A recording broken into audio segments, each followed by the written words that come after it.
اسناد منشیات کے لیے اجتماعی جدوجہد کی ضرورت ایک عالمی طبی ادارے کی اشاعت ہونے والی رپورٹ کے مطابق پاکستان میں منشیات کے عادی افراد کی تعداد 70 لاکھ سے زیادہ ہے۔ اس تعداد میں الکوہل استعمال کرنے والوں کو شامل نہیں کیا گیا، اور ایک رپورٹ میں بتایا گیا کہ پاکستان بھر میں سالانہ صرف 30,000 منشیات کے عادی افراد کے علاج سہولت کی دستیاب ہے۔ 24 برس کے نوجوانوں میں منشیات کے استعمال کا رجحان بڑھ رہا ہے۔ اقوام متحدہ کے متحد ادارہ UNODC کی ایک رپورٹ میں انکشاف کیا گیا کہ پاکستان میں 15 برس سے دوسری جانب بعض رپورٹ کے مطابق پاکستان میں سالانہ 2 لاکھ کے لگ بھگ افراد منشیات کے استعمال کی وجہ سے ہلاک ہو جاتے ہیں۔ یہ اعداد و شمار بہت تشویشناک ہے، کیونکہ دور حاضر کی نوجوان نسل، جسے جینز کہہ کر پکارا جاتا ہے، سے بہت بڑا خطرہ منشیات سے ہے۔ ماضی میں الکوہل اور چرس کو،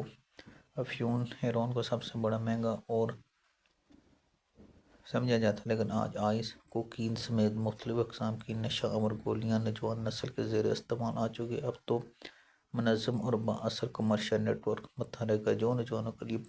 پارٹی نائٹ کا اہتمام کرتا ہے۔ اس پارٹی میں ہر قسم کا مہنگا نشہ فروخت کیا جاتا ہے۔ ان پارٹی میں بہت سے نوجوان لڑکیوں کو ورگلایا جاتا ہے اور بہت سی خود اپنی مرضی سے آتی ہیں، پھر ان پارٹیوں میں منشیات کا استعمال کروا کر جنسی زیادتی کے واقعات رونما ہوتے ہیں۔ پارٹی میں ون ٹائم شوقیہ نشہ کرنے والے نوجوان بہت جلد اس کے عادی ہو جاتے ہیں، پھر یہ نشے کی لت پوری کرنے کے لیے گھر میں چوری سے لے کر باہر سنگین وارداتوں میں ملوث ہو جاتے ہیں۔ پاکستان میں منشیات کا زیر مسئلہ ملک افغانستان سے ہے، جہاں منشیات کی تیاری اور فروخت کو باقاعدہ ایک کاروبار سمجھا جاتا ہے۔ تشویشناک امر یہ ہے کہ منشیات فروشوں نے اب تعلیمی اداروں، بالخصوص کالج، یونیورسٹی کو اپنا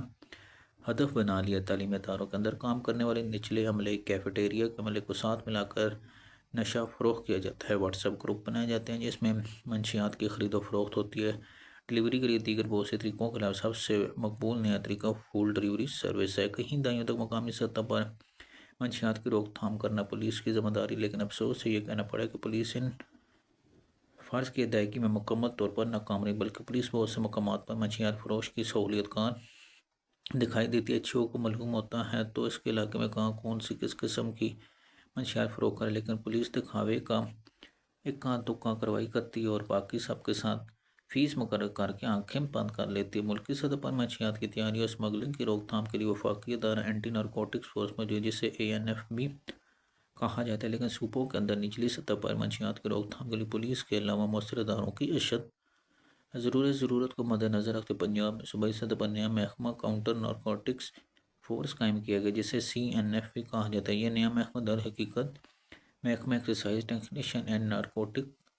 کنٹرول کا ذیلی ونگ ہے، لیکن اس کی یہ خاص بات کہ وزیر اعلیٰ مریم نواز کی خصوصی ہدایت پر فیلڈ مارشل عاصم منیر نے اس فورس کے لیے حاضر سروس جونیئر فوجی افسران کو ڈپٹیشن پر بھیجنے کی منظوری دی، جس کے بعد اس وقت CNF کی کمان بریگیڈیئر مظہر اقبال کا ہے، جنہوں نے حاضر سروس اور ریٹائر فوجی افسروں سمیت سول افسروں کی ایک بہترین ٹیم بنا کر مختصر وقت میں درجنوں کامیاب آپریشن کے۔ CNF کو فعال ہوئے محض 3 ماہ ہیں، لیکن اس کے کامیاب